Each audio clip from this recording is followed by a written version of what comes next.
देवाय तस्मै नमः।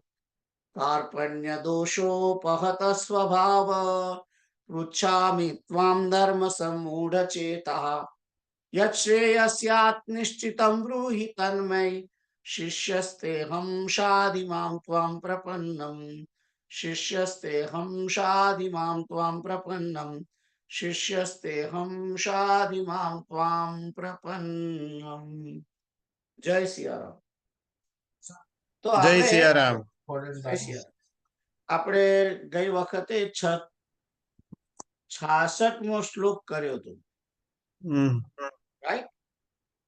અને 66મા શ્લોકની અંદર સર્વધર્માન પરિત્યજ્ય મામેકમ શરણમ વ્રજ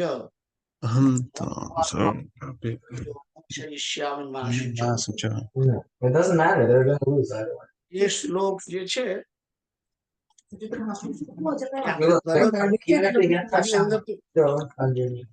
એ શ્લોકની અંદર કોઈને ક્વેશ્ચન છે? But you have to turn the volume off. ના કોઈને ક્વેશ્ચન છે? ના નથી. Very good. તો આપણે આગળ જઈએ. પણ તમને કદાચ ખ્યાલ હોય તો મેં કઈક તમને કહ્યું હતું. હા હું એ જ યાદ આવ્યું કે મેં ચાલુ સંકીર્તને મને એક નવો તુક્કો યાદ આવ્યો તે મેં તમને જણાવ્યો. માયાનો દાસ છે તો તેની ભક્તિ કેમ નહીં, એવું કઈક હતું. હા, બરાબર. That's right. જીવાત્મા માયાનો દાસ છે. તો મેં તમને એમ કહ્યું હતું, Matter, they're doing it over there. ભગવાન શ્રી કૃષ્ણ તો કહે છે કે મામેકમ શરણમ વ્રજ, અને મને એકલાને શરણે જાઓ. What the hell was that? Joe. I think there is lot of noise going on. Anyway, તો કે છે કે મને એકલાને શરણે આવો, એમ કે છે. અને મેં તે વખતે તમને કહ્યું હતું કે જીવ માત્ર પરમાત્મા શ્રી કૃષ્ણનો દાસ છે. હું ઘણી વખત આ સ્ટેટમેન્ટ કહ્યા કરું છું. અને મેં તમને એકદમ જ ચાલુમાં સંકીર્તન વખતે કહ્યું હતું કે તમે મને આ ક્વેશ્ચન કરજો કે જો જીવ તો માયાધીન છે ને, માયાને આધીન છે. માયાને આધીન હોય તો પછી એ કૃષ્ણનો ગુલામ કેમ નો કહેવાય? એ વાત ચાલતી. એ મેં તમને એક નાનો મમરો મૂક્યો હતો કે આવો તમે મને ક્વેશ્ચન કરજો. તો વાત સાચી છે કે જીવ આમ તો 3 તત્વો છે. એ તો તમને ઘણી વખત મેં કહેલું છે, બ્રહ્મ, જીવ અને માયા. આ 3 તત્વો છે. અને જીવ જે છે એ હું, મેં, એમ એ જીવ, અને મેરા કોણ તો 2 જણ છે. પરમાત્મા પણ છે. મારા સિવાયના જે હોય એ જ મારા કહેવાય ને. હું સિવાયનું જે હોય તે મારું. બરાબર? રાઈટ. So the chief. મારું છે એ તો હું ના બની શકે ને. એ આધારે જ મેં તમને પહેલા પણ કહ્યું હતું કે મારો દેહ જો હું કહેતા હોઉં તો હું દેહ નથી, એનો અર્થ એ થયો. અને તો મારા સિવાય 2 છે. હું સિવાય 2 જણ છે. પરમાત્મા છે અને માયા પણ છે. અને આ જીવ જે છે એ જડ, એ ચેતન છે. જીવ ચેતન છે, માયા જડ છે, અને પરમાત્મા પણ ચેતન છે. બરાબર? હવે જીવ છે એ માયાધીન છે, અને જે પરમાત્મા છે એ તો માયાધીશ છે. અને આપણે એમ કહીએ છીએ કે દર વખત હું કહ્યા કરું છું કે એક જીવ કૃષ્ણનો દાસ છે, બ્રહ્મનો દાસ છે. પણ જીવ માયાનો પણ દાસ છે. પણ દાસ અત્યારે છે એ કાયમ રહેવાનો નથી. અત્યારે માયાનો દાસ છે બરાબર, પણ એ કાયમ રહેવાનું નથી. કારણ કે શા માટે? કારણ કે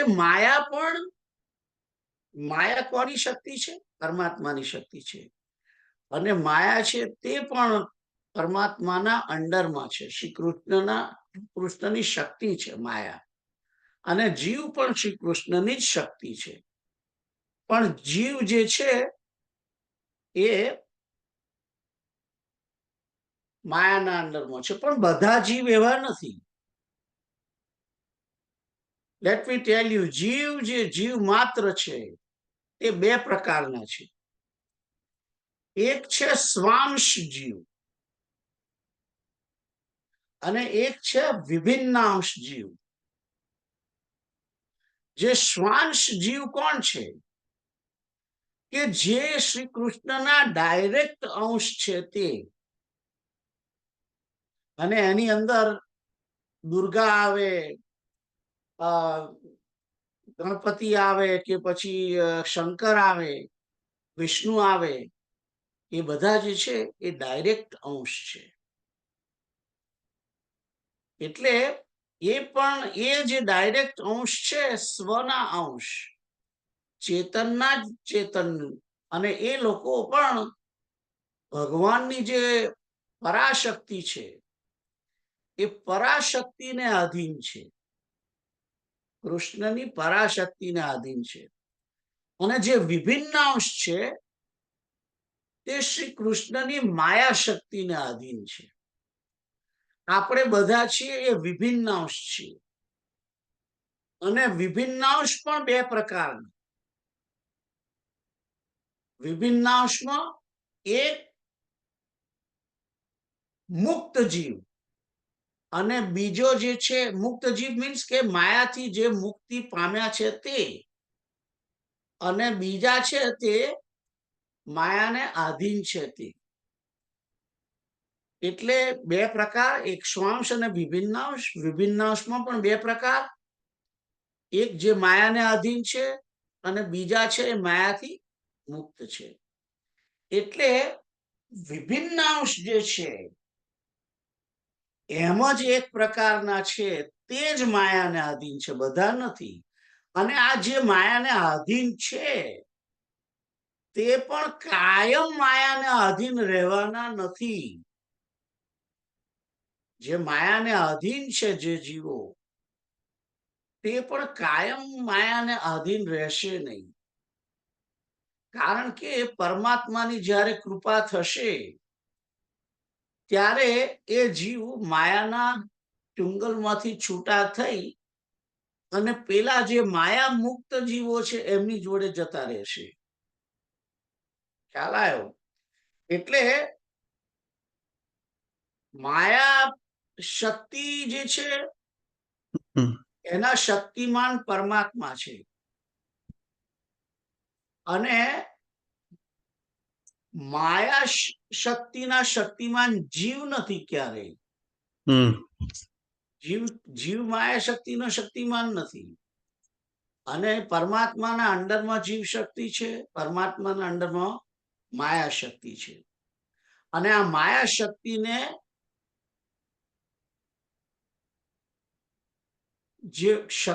જે ચેતના, જે ભગવાન પરમાત્મા, એ પોતે એને શક્તિ આપે છે. એટલે બાકી માયા શક્તિ છે એ જડ છે. હવે જડ જે છે એ જડ કેવી રીતે ચેતનને નો ગુલામ બને? જીવ જે ચેતન છે નિત્ય, એ ચેતન વ્યક્તિ જળનો ગુલામ કેવી રીતે થઈ શકે? થઈ શકે ના. લાયો. આ તો જડ છે અને જીવ છે ચેતન છે. એટલે માયા. કોઈને ક્વેશ્ચન છે? ના. ઓકે, તો જે જીવ જે ચેતન છે એ વિભિન્નાંશ હોય કે સ્વાંશ હોય, બધા જ જીવ ચેતન જ છે. એટલે જે ચેતન હોય તે ક્યારેય જળના ગુલામ ના હોઈ શકે. તો સ્થૂળ એટલે શું? સ્થૂળ એટલે સ્થૂળ એટલે કે ફિઝિકલ. ફિઝિકલ એટલે સ્થૂળ. રાઈટ. ઓકે. આપણું જે શરીર છે એ સ્થૂળ સ્થૂળ છે. શરીર. Right right. જેને તમે પકડો તો તમને ખબર પડે કે આ સ્થૂળ છે. માટી, ઘડો, આ બધા વાસણો, મેટલ, એ બધું સ્થૂળ વસ્તુ. માયા સ્થૂળ ના કહેવાય ને? માયા પણ સ્થૂળ છે. યસ. ઓકે. હા. માયા સ્થૂળ ના કહેવાય, પણ માયાના છોકરા છે એ સ્થૂળ છે. અને માયા પણ સ્થૂળ છે. બરાબર છે, વાત સાચી. માયા પણ સ્થૂળ છે. માયા પણ સ્થૂળ હોઈ શકે, પણ માયાનું જે ફોર્મ છે એ ફોર્મ માયા શું છે? માયા સંસ્કૃતમાં શું છે? માયા. મા એટલે નથી, ઇંગ્લિશમાં ના કહેવાય. અરે સંસ્કૃતમાં ના નથી. દાખલા તરીકે આપણે કર્મણ્યેવ અધિકારસ્તે મા ફલેષુ કદાચ. એમાં શું કે છે કે મા ફલેષુ કદાચ, એટલે કે તારો ફળમાં અધિકાર ક્યારેય છે નહીં. મા એટલે નથી એમ. માયા એટલે કે જે નથી, અને યા મીન્સ કે જે છે. એટલે કે જે નથી પણ તેમ છતાં છે. એટલે એકચ્યુઅલી તો it is Maya is a illusion. Maya is a illusion. Okay. એટલે સ્થૂળ દેખાય છે પણ ખરેખર તો સ્થૂળ પણ નથી. Actually nothing is there. આપણને આ બધું દેખાય છે, લાકડાનું મંદિર છે, ફોટા છે, ઘર છે, માણસો છે, પ્રાણીઓ છે, બધા સ્થૂળ દેખાય છે, પણ બેઝિકલી નથિંગ ઇઝ ધેર. એ જાદુગરી છે પરમાત્માની, માયાની જાદુગરી છે એ. એટલે તો જે જીવ ચેતન છે તે ક્યારેય જડ હોઈ શકે, જડનો દાસ ના થઈ શકે. એના અંડરમાં છે, કારણ કે એ જડ જે માયા છે તેને પરમાત્માએ શક્તિ આપી છે. એટલે આ નેપકિન છે, તમને દેખાય છે અને હાલે છે. રાઈટ. હાલે છે એટલે કે ચેતન જેવું લાગે ને. કોઈ એમને આમ ખબર ના પડે. જો મારો હાથ દેખાય નહીં તમને, તો તમને શું લાગે કે આ કઈક ચેતન છે, પણ એકચ્યુઅલી તો નથી. જો એને આ હાથ હલાવે છે, રાઈટ.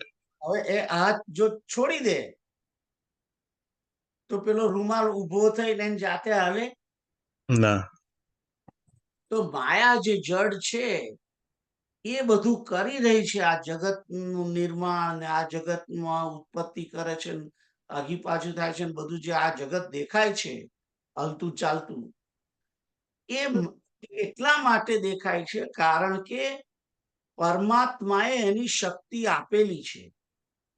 જેમ પેલો બત્રી પુત્રી વાળો પેલો ખેલ વાળો ઉપરથી તમામ કરે છે ને, પેલા રાજસ્થાનમાં પેલા કેવા છે, પેલા પૂતરીઓના ખેલ વાળા હોય ને, એ આંગળી વડે આમ કરે તો પેલી નીચે જડ પૂતળીઓ આમ આગી પાછી નથી થતી.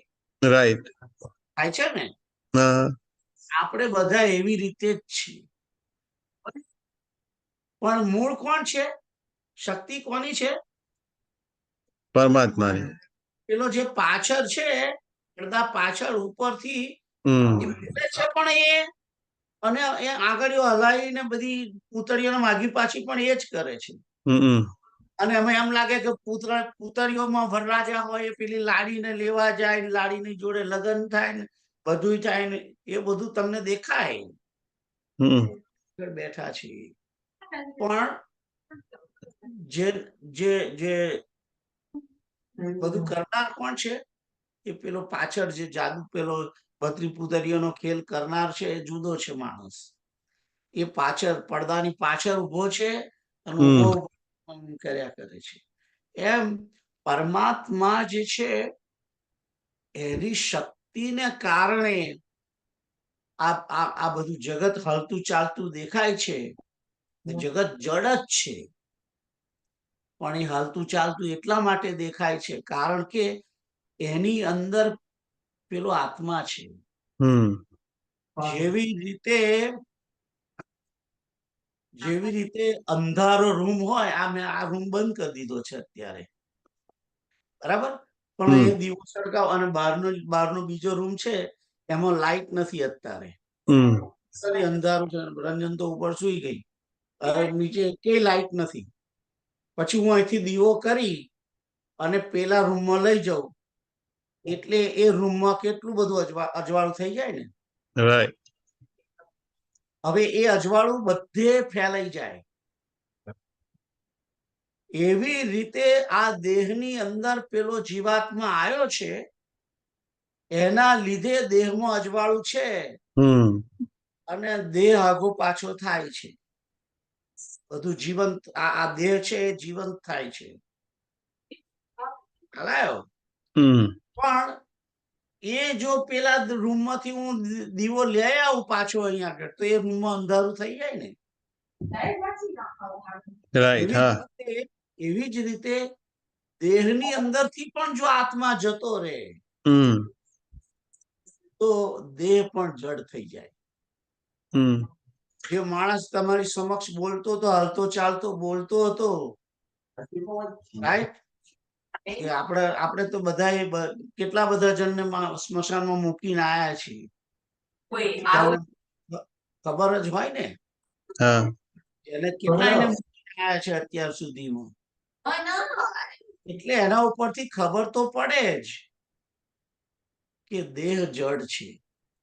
આ બધા પ્રાણીઓનો દેહ છે જડ છે, અને એ જડ તમને હાલતા ચાલતા અને દેખાય છે. એનું કારણ છે કે પેલો શક્તિ છે એના.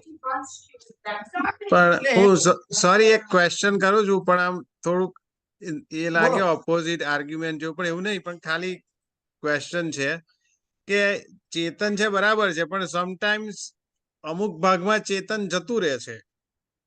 ધારો કે કોઈની આંગળી વર્ક કરવાની બંધ થઈ જાય, એનું હલનચલન બંધ થઈ જાય, કે ખાલી પગમાંથી જ જતું રહે, તો એ કેવી રીતે? જુઓ, ચેતન જે છે, જેવી રીતે તમે એક આઈ થિંક છાંદોગ્ય ઉપનિષદમાં જ આવું એક એ છે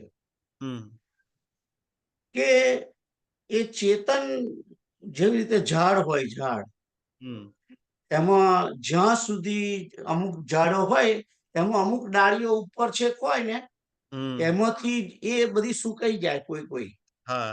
અને ઘણી પાછી બીજી બધી એ હોય છે. હવે આ વિન્ટર જશે ત્યારે એ બધા સૂકા જે છે એ પડી જાય. એવી રીતે તમારી જે આગળીઓ તું કહો છ કે એની અંદરથી એ જતી રહે છે ચેતના, કારણ કે કોઈ સંજોગ અનુસાર ત્યાં આગળ પહોંચતો નથી પેલો જીવનો પ્રકાશ. દાખલા તરીકે આ મેં હમણાં તમને મીણબત્તીનો કે દીવાનો એક્ઝામ્પલ આપ્યો કે લઈને હું પેલા રૂમમાં જઉં, હા, એટલે એના પર અજવાળું થઈ જાય, પણ એ મીણબત્તીની આગળ જો મેં આમ હાથ રાખ્યો હોય તો જે હાથ રાખેલાની પાછળ જે પડછાયો પડે છે ત્યાં પ્રકાશ ના હોય, બરાબર? ત્યાં પ્રકાશ ના હોય, એટલે એ ભાગ જે છે એ જળ કહેવાય. એટલે આ દેહની અંદર એવું કંઈક વચ્ચે થઈ જાય કે એની જે દોરી છે એની અંદર જ કંઈક વચ્ચે ખામી આવી જાય તો એ તમને. હવે આ ચેતના જે છે તે ખરેખર નાડીઓ મારફત છે. દેહની અંદર ચેતના છે નાડી મારફત છે. હમ અને ચેતના કોણ લઈ જાય છે? પેલું બ્લડ લઈ જાય છે. એટલે એ જગ્યાએ જો બ્લડ સાયન્ટિફિક રીતે તમે મેડિકલની ભાષામાં કહો તો એ જગ્યાએ બ્લડ જતું બંધ થઈ જાય તો એ ભાગ તરત એ જુઠ્ઠો થઈ જાય. ખ્યાલ આવ્યો? હા એટલે આ જે જીવની જે ચેતનતા છે એને વહન કરનાર લોહી છે. હમ એ પેલી નાડીઓ મારફતે બધે જાય છે. એટલે આપણા શરીરની અંદર અને વેદો અને ઉપનિષદોની અંદર નાડીઓની પણ ઘણી વાતો છે. સુષુમ્ના નાડી ને આ નાડી તે નાડી અમુક નાડી, એ બધી નાડીઓ શું છે? એ નાડી જે છે એ એનું મહત્વ છે. એટલે જે નાડી છે એ ત્યાં જતી એની અંદર બ્લડ ના જાય તો એ થઈ જાય. ખ્યાલ આવ્યો? આજે દાખલા તરીકે આપણે સ્ટ્રોક આવે છે, સ્ટ્રોક આવે છે ત્યારે શું થાય છે?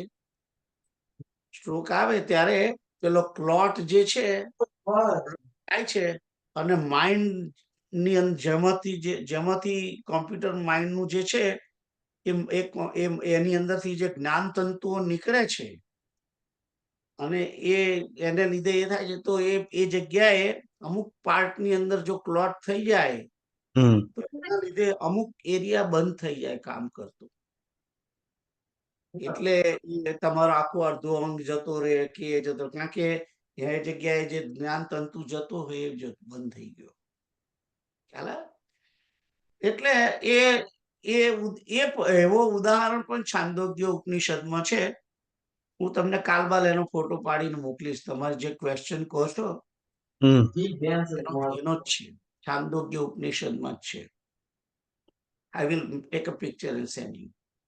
તો વાત શું ચાલતી હતી કે જીવ, તમને સંતોષ થયો? પ્રશ્નનો જવાબ તમારો મળ્યો?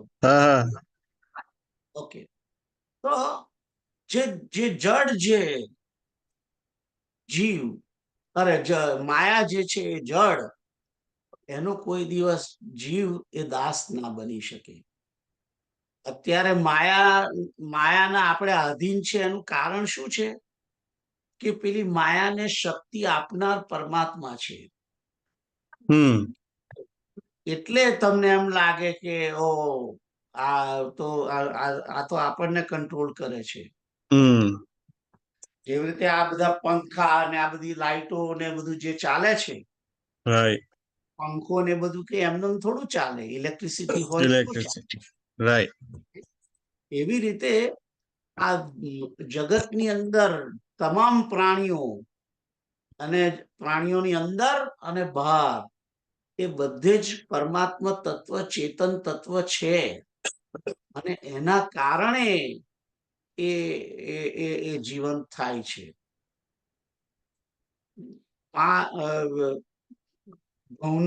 ઘઉંની આપણે ઘઉં જે છે એ ઉગે અને ખેતરમાં ભરીને લાવીએ અને ઘરમાં મૂકી દઈએ એક જગ્યાએ, તો એ ઘઉં જે કોથળામાં પડેલા છે, ઘઉંની ગુણ છે, એ ગુણમાંથી છોડવો ઉગે ખરો? ના ઉગે.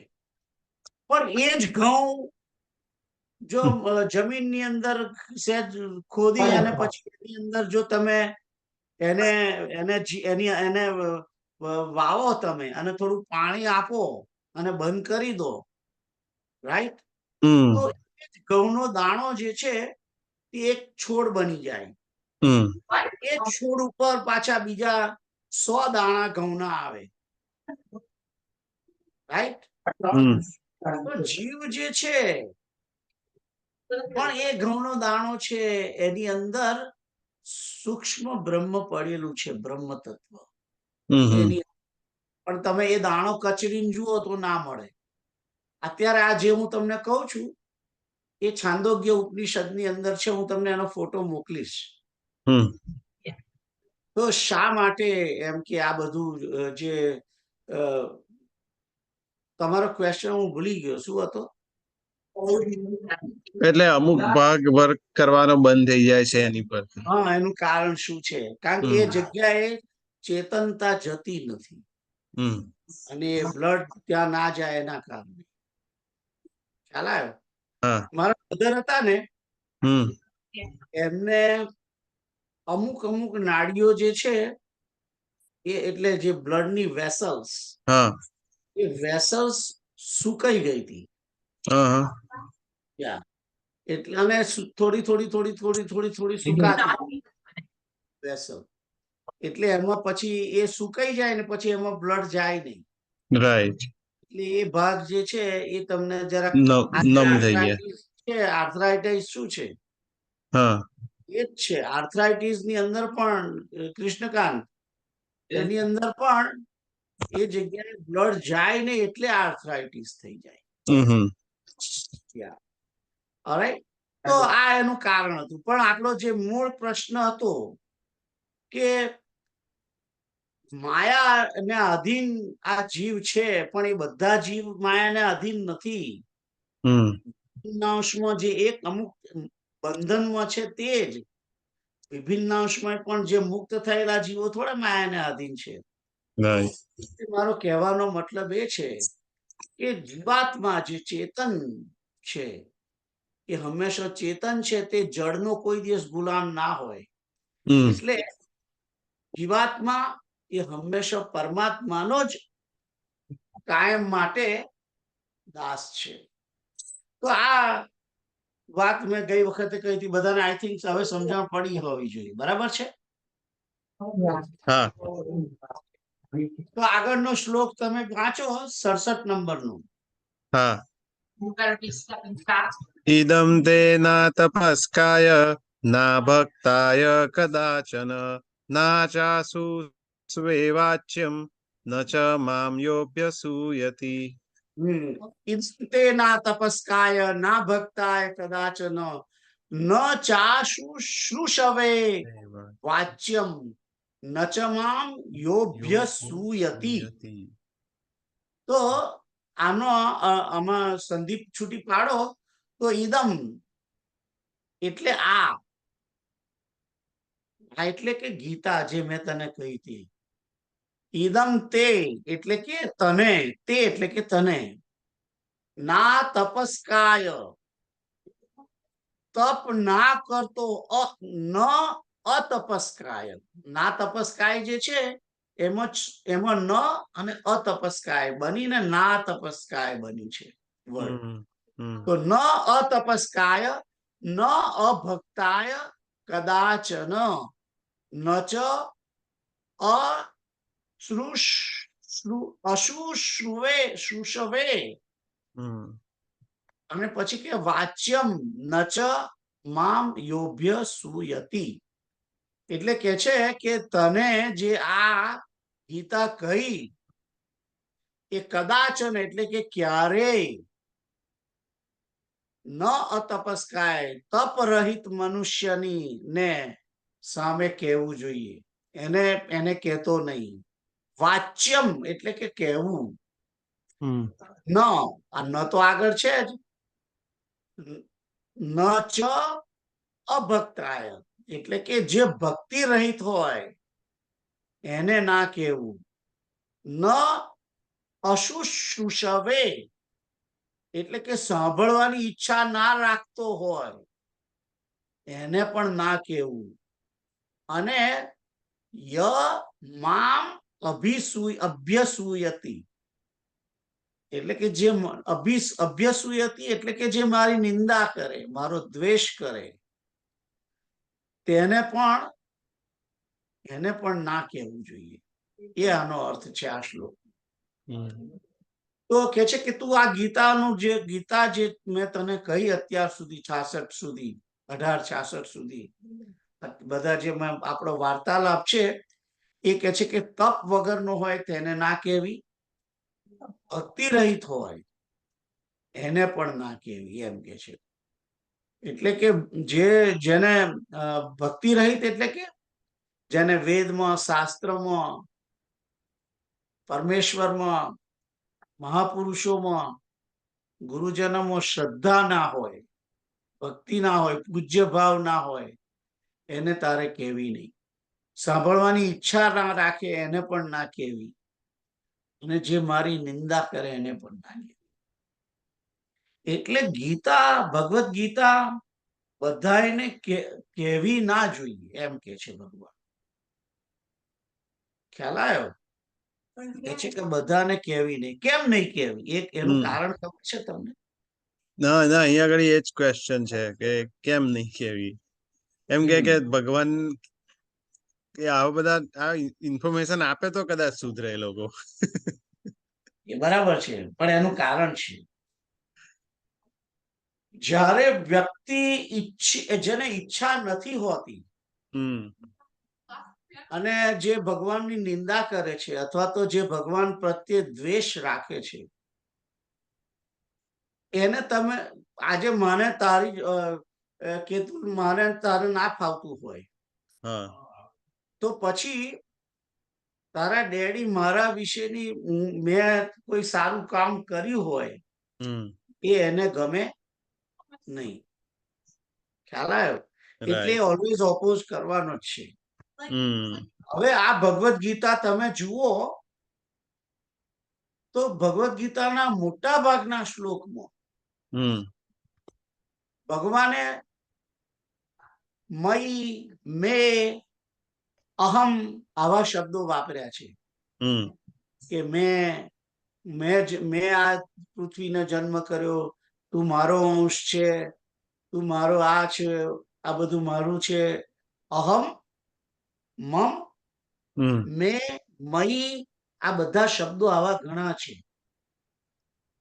એ બધા શું, જે દ્વેષ કરે છે કૃષ્ણનો, અને જે માણસ પરમાત્માની અંદર શ્રદ્ધા જ નથી, એ માણસ આ 700 શ્લોકોને વાંચે તો એ તો એમ જ કહેવાનું છે કે આ તમારા કૃષ્ણ અહંકારી છે. કારણ કે એમણે તો બધે મમ, મે, મયી, મારી ભક્તિ કર, મન મના, મારામાં મન રાખ, મારામાં બુદ્ધિ પરો, હું તને આ કરીશ, હું તને છોડાવીશ, આવા શબ્દો કયા છે ને કૃષ્ણએ. અહમ, મમ, મે, મયી, મત પરાયણ આવા બધા શબ્દો છે ભગવદ ગીતામાં ઠેર ઠેર મળશે તમને. ઘડીએ ઘડીએ એક શ્લોકમાં એક છોડ અને બીજો લોક પકડો ને એમાં એ આવે. ગઈકાલે નહીં, આઈ થિંક ગુરુ શુક્ર જે અમે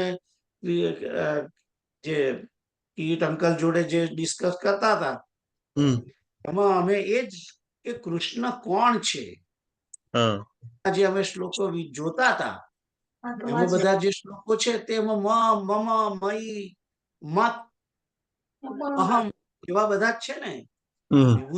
જુઓ તો શું છે કે આમાં હું છું, આમાં હું છું, આમાં હું છું, આમાં હું છું, આમાં હું છું, રાઈટ? એટલે જે પરમાત્માની જે નિંદા કરે છે, જે પરમાત્મા સાથે દ્વેષ કરે છે, જે અધ્યાત્મમાં જેને રુચિ નથી, એવો માણસ તો જે નાસ્તિક છે એ તો આ ભગવદ ગીતાને એમ વાંચીને એમ જ કે તમારા ભગવાનમાં અહંકાર બહુ છે.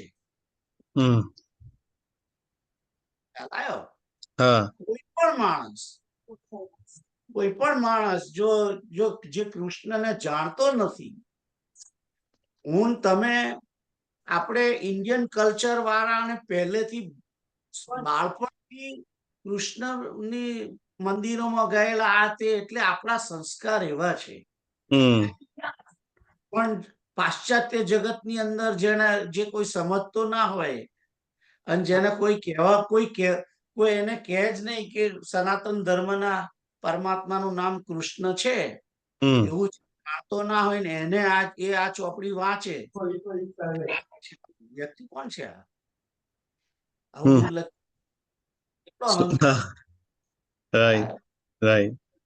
એટલે ગેરસમજ થવાનો બહુ મોટો એક એ છે, ભય છે. ભગવાને એમ કહ્યું કે જે તપ ના કરતો હોય, જે ભક્તિથી રહિત હોય, જેને સાંભળવાની ઈચ્છા ના હોય, જે મારામાં દોષ દ્રષ્ટિ કે નિંદા કે મને મારી સાથે દ્વેષ કરતો હોય, એ તને ના કહીશ. તો પહેલું ધૃતરાષ્ટ્ર જ સાંભળવા મળ્યું. બરાબર છે, પણ ધૃતરાષ્ટ્ર ને સાંભળવા મળ્યું છે, એનું કારણ શું છે? એનું કારણ શું છે? એ તપ કરતો જ હશે તો પછી. ના, ધૃતરાષ્ટ્રના બાપા કોણ છે? વ્યાસ. બાપની દોલત તો છોકરાને મળે જ ને. હા, તો પછી આપણે બધા બાળક જ ને. આપણે બધા બાળક છે. ધૃતરાષ્ટ્ર જે છે એ તમોગુણી જીવ છે, બરાબર છે, પણ છે તો પરમાત્માનો જ અંશ. આ એક જાતનો પુત્ર મોહ જ થયો ને. પુત્ર મોહ જ છે, બરાબર છે. જે રીતે પેલા દ્રોણાચાર્યને પુત્ર મોહ થયો હતો, ધૃતરાષ્ટ્રને પુત્ર મોહ થયો હતો, એવું આ વેદ વ્યાસ ભગવાનને પુત્ર મોહ થયો ને. ના ના ના, એમણે તો પુત્ર મોહ નથી. મોહ હોત, જો મોહ હોત તો એને કૃષ્ણ ને પેલી એ ના કરી શક્યા હોત. કૃષ્ણને દિવ્ય દ્રષ્ટિ એમણે દિવ્ય દ્રષ્ટિ ના આપી દીધી હોત. દિવ્ય દ્રષ્ટિ દૂત પેલાને કેમ એને આપવા જ આયા હતા આમ તો, કે તું તારી જાતે જો અને સમજ. પણ દીકરો નાલાયક હોય તો શું કરે? અને દરેકને પોતાના સર્જનની અંદર મોહ હોય જ. પોતાનું જે સર્જન છે એની અંદર દરેકને મોહ હોય.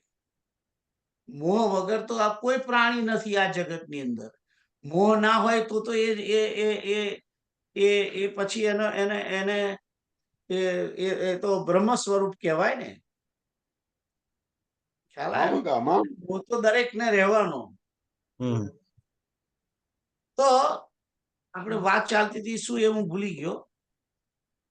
હા, મૂળ એ કે તમે કહ્યું કે કેમ ના કહેવી, ધૃતરાષ્ટ્રને કહેવામાં આવી. તો આપણે કઈ ધૃતરાષ્ટ્ર થી કઈ સારા છીએ એમ માનીએ છીએ આપણે બધા?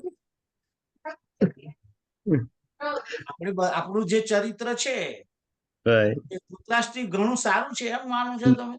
ના, કદાચ વધારે ખરાબ. કદાચ વધારે ખરાબ છે. That's right. ધૃતરાષ્ટ્ર તો સારો. ધૃતરાષ્ટ્ર તો આપણા કરતા વધારે પુણ્યશાળી જીવ હશે. એનું કારણ છે કે તો જ એને ભીષ્મ જેવાનો સંગ થયો, તો જ એને ગંગા જેવી રાજમાતા મળી છે. અને એના બાપા તરીકે વેદવ્યાસ, તમે વિચાર કરો. એટલે પણ સારામ ખરાબ હતા.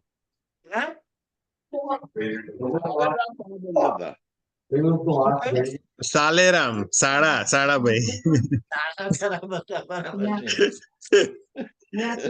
અને પુત્રો ખરાબ હતા. ઓરિજિનલી ધૃતરાષ્ટ્ર હતો જ એવો નહીં.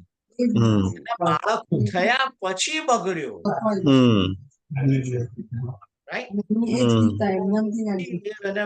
એના છોકરાઓ પ્રત્યે મોહ થયો, બાકી એવો નતો શરૂઆતમાં. કે છે કે તમારે કોઈને કહેવું નહીં. એ વાત આ શ્લોકની અંદર કહી છે કે જે તપસ્વી ના હોય, જે તપ ના કરતો હોય, જે ભક્ત ના હોય, મારો અભક્ત હોય, એને પણ ના કહેવું.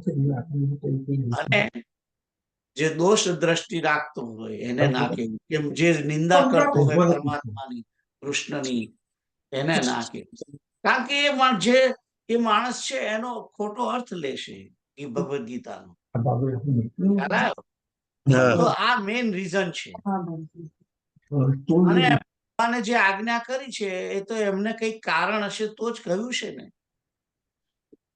ભગવાને કહ્યું છે કે ભાઈ તારે આને ના કેવી, આને ના કેવી. પણ જેવી રીતે તમને કદાચ ખ્યાલ હોય તો છોકરો ઘરની અંદર છોકરો બહુ તોફાની હોય અને બાપા પછી એને રૂમમાં પૂરી દે અને એની માને કે એને ખાવાના આવશો 2 દાડા સુધી. રાઈટ. આપણે ઇન્ડિયામાં તમારે આવું બહુ બનતું ખાવાના આવશું. અમારે ઇન્ટરનેટ ના આપશો એવું થાય છે, ફોન ના આપશો એવું થાય છે. બરાબર. એટલે ખાવાના આવશું. પણ જે માં છે ને, માં એ રાતે 8 વાગે બધા સુઈ જાય પછી બારણું ખોલી અને ખાવાનું પેલા છોકરાને જગાડીને ખવડાવે. એના જ હસબન્ડ એને ના પાડી છે કે આવું તું ના કરીશ, આજે એને ખાવાનું આવશું. પણ માં જે છે, એમ જે મહાપુરુષો જે છે, સંત મહાપુરુષો વેદવ્યાસ જેવા, એ વેદવ્યાસ જેવા જે છે એને થોડો મોહ થાય પોતાના સર્જન ઉપર અને તોય એને એમ થાય કે ગમે તેમ તોય મારો છોકરો છે ને. એટલે જેમ પેલી માં છોકરાને રાત્રે બારણું ખોલીને ખાવાનું આપી આવે અને ખવડાવે છે, અને એની એવી રીતે વેદવ્યાસ પણ ધૃતરાષ્ટ્રને માટે આવું બધું, એટલે તો કહેવા આયા. અરે એમને ખબર છે કે આ પ્રકરણ આવવાનું છે. ખ્યાલ આવ્યો? અને તે પણ જુઓ, એ પણ આમ તો એ વેદવ્યાસે તો બેઝિકલી એમ કે તું યુદ્ધ જો, સમજ શું થાય છે. રાઈટ. યુદ્ધ જોવા માટે એને તો એ કહે છે કે મારે યુદ્ધ નથી જોવું, કે તમે આને આપો, આ મારો સંજય છે એને દિવ્ય દ્રષ્ટિ આપો. એટલે દિવ્ય દ્રષ્ટિ તો સંજયને આપી હતી, અને સંજયને દિવ્ય દ્રષ્ટિ આપ્યા હોવા છતાં પણ સંજયને 10 દિવસ સુધી તો પૂછતો નથી ભીષ્મ, અરે આ ધૃતરાષ્ટ્ર. તો ભીષ્મ પિતામાં પડ્યા ત્યારે એને ક્વેશ્ચન કર્યો 10મા દિવસે. પેલા એ કહ્યું કે ભીષ્મ પિતામાં બાણશૈયા પર ગયા ત્યારે કે હે ત્યાર શું થયું? ત્યારે એને પ્રશ્ન પૂછ્યો કે ધર્મ ક્ષેત્રે કુરુક્ષેત્રે મમ સમવેતા યુત્સવ મામકા પાંડવાશ્ચૈવ કિમ કુર્વત સંજય. કે છે ધર્મક્ષેત્રની અંદર આ ભેગા થયેલા મારા પાંડવોના છોકરાએ શું કર્યું? તું કે. એ ગભરામણ થઈ એટલે પૂછ્યું એને, બાકી નહીં તો ધૃતરાષ્ટ્ર પૂછવાનો નહોતો.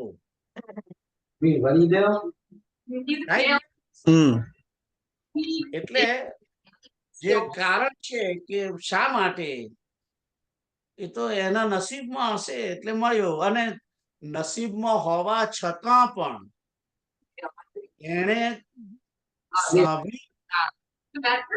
11મા દિવસે દિવસે પણ એ ના પાડી શક્યો જ ને, યુદ્ધ બંધ કરાવી શક્યો હોત. રાઈટ. તો દ્રોણાચાર્ય ને બધા બચી જાત ને, બધા બચી ગયા. પણ એને કર્યું નહીં. એટલે આપણે પણ બધી ગીતા તો આખી પૂરી થઈ જશે હવે, પણ કશું કરનારા નથી ધૃતરાષ્ટ્રની જેમ.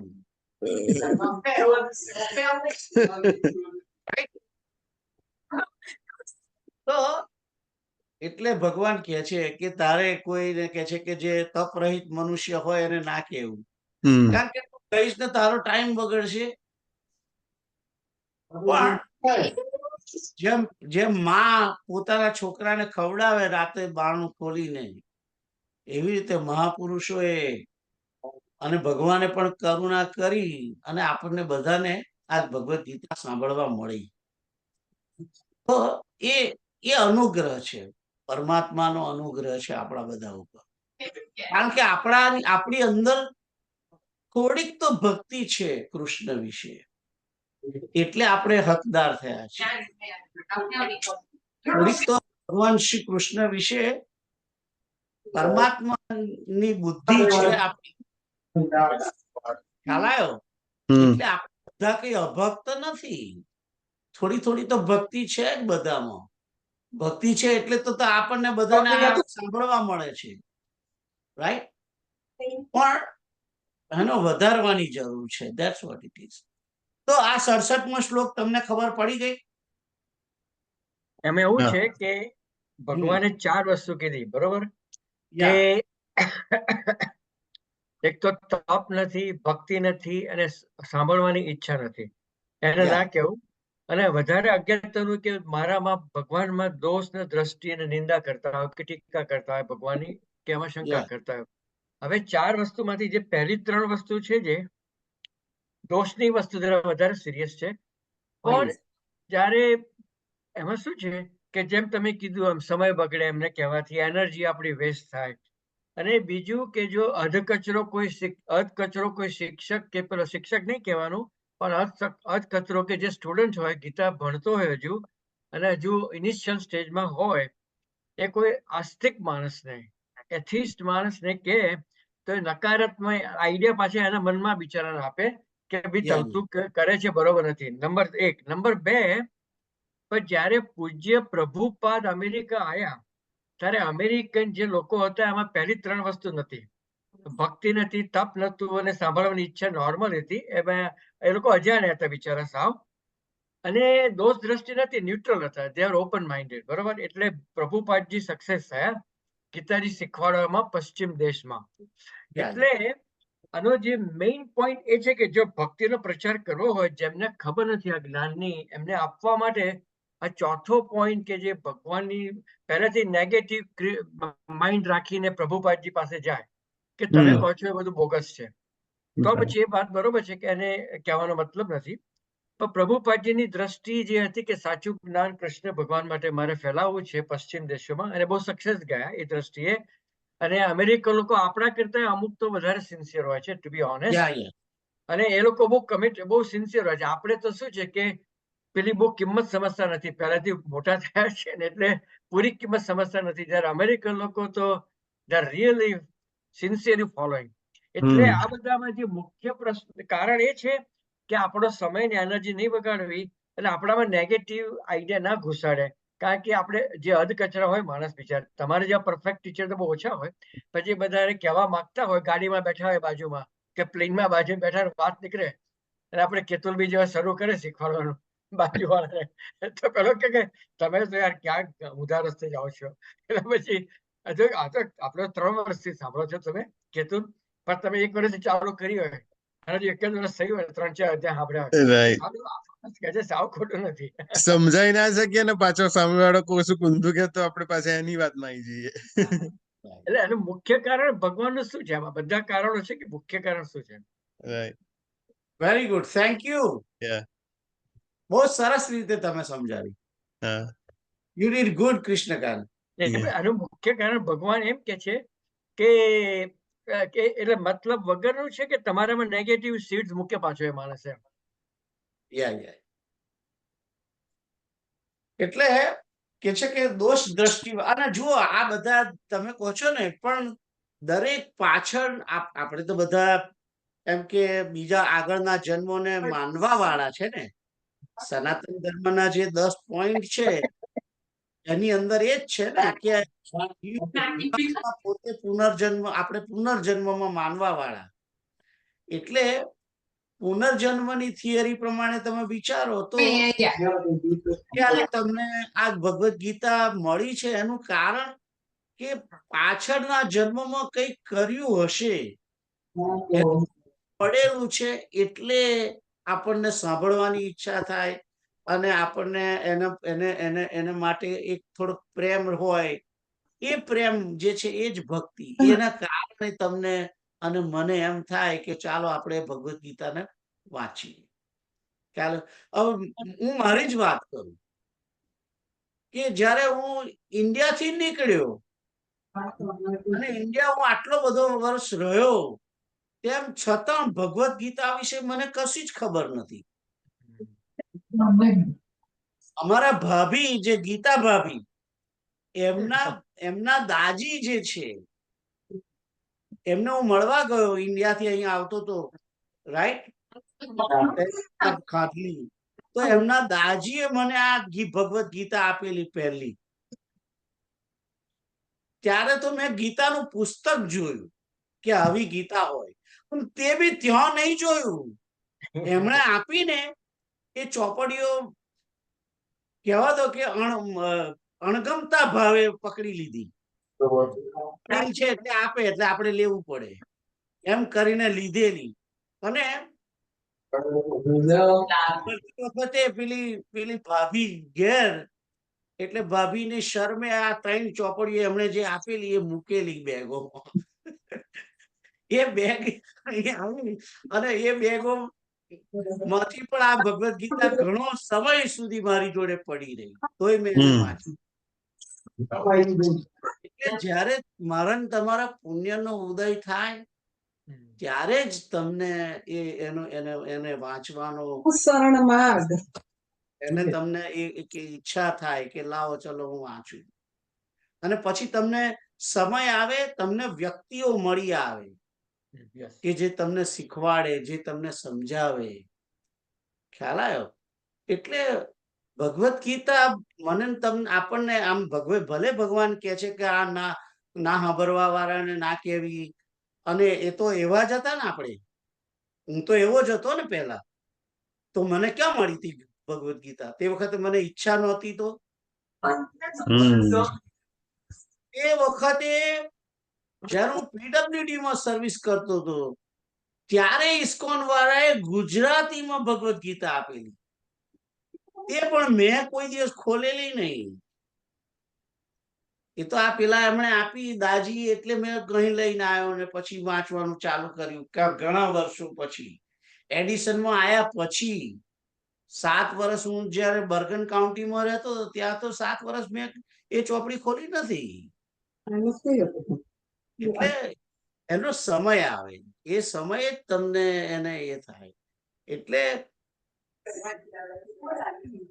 જયારે ભગવદ ગીતા મને તમને જાણવા મળે છે, વાંચવા મળે છે, ત્યારે વ્યક્તિ પોતાની જાતને પણ ભાગ્યશાળી માનવી જોઈએ. You should respect yourself કે આપણા પુણ્યનો ઉદય થયો છે એટલે આ બધું મળ્યું. એટલે મારામાં તમારામાં ભક્તિ છે, સાંભળવાની ઈચ્છા છે, એટલે તો 8 વાગે આટલા 3 વર્ષથી હું તમે બધા ભેગા થઈએ છીએ. એટલે સાંભળવાની ઈચ્છા વાળાને તો મળવાનું જ છે. અને મને શું મળશે એ 68મા શ્લોકમાં છે. જુઓ, પરમમ ગુહ્યમ મત ભક્તેશ્વ વિદાસ્યતિ ભક્તિમ મયી પરામ સંશય. કે છે કે જે પુરુષ ય એટલે કે જે, ઇમમ એટલે આ શાસ્ત્ર નહીં, પરમમ ગુહ્યમ જે પરમ ગુહ્ય છે, જે શાસ્ત્ર રહસ્યમય છે ભગવદ ગીતા, એ મદ ભક્તિ એટલે કે મારા ભક્તોમાં કે છે કે જે મારા ભક્તોને પ્રેમથી ભક્તિ પરમ પ્રેમ કહેશે,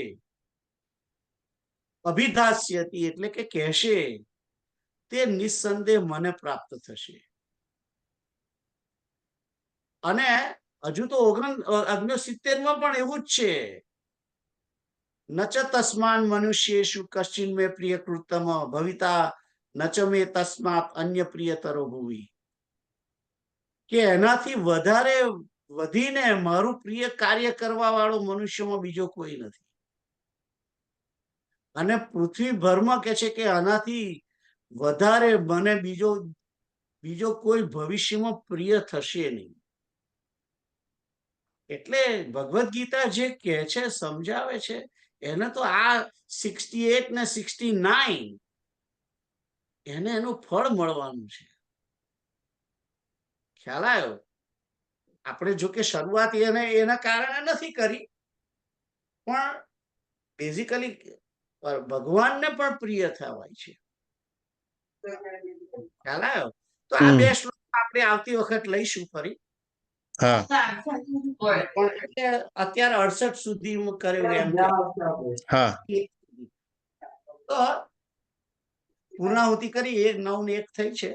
હા હા શ્રી કૃષ્ણ ગોવિંદ હરે મુરારે હે નાથ નારાયણ વાસુદેવ. શ્રી કૃષ્ણ ગોવિંદ હરે મુરારે હે નાથ નારાયણ વાસુદેવ. કૃષ્ણ ગોવિંદ હરે મુરારે હે નાથ નારાયણ વાસુદેવ. શ્રી કૃષ્ણ ગોવિંદ હરે મુરારે હે નાથ નારાયણ વાસુદેવ. ઓમ પૂર્ણમદ પૂર્ણમિદં પૂર્ણાત પૂર્ણમુદચ્યતે પૂર્ણસ્ય પૂર્ણમાદાય પૂર્ણમેવાવશિષ્યતે.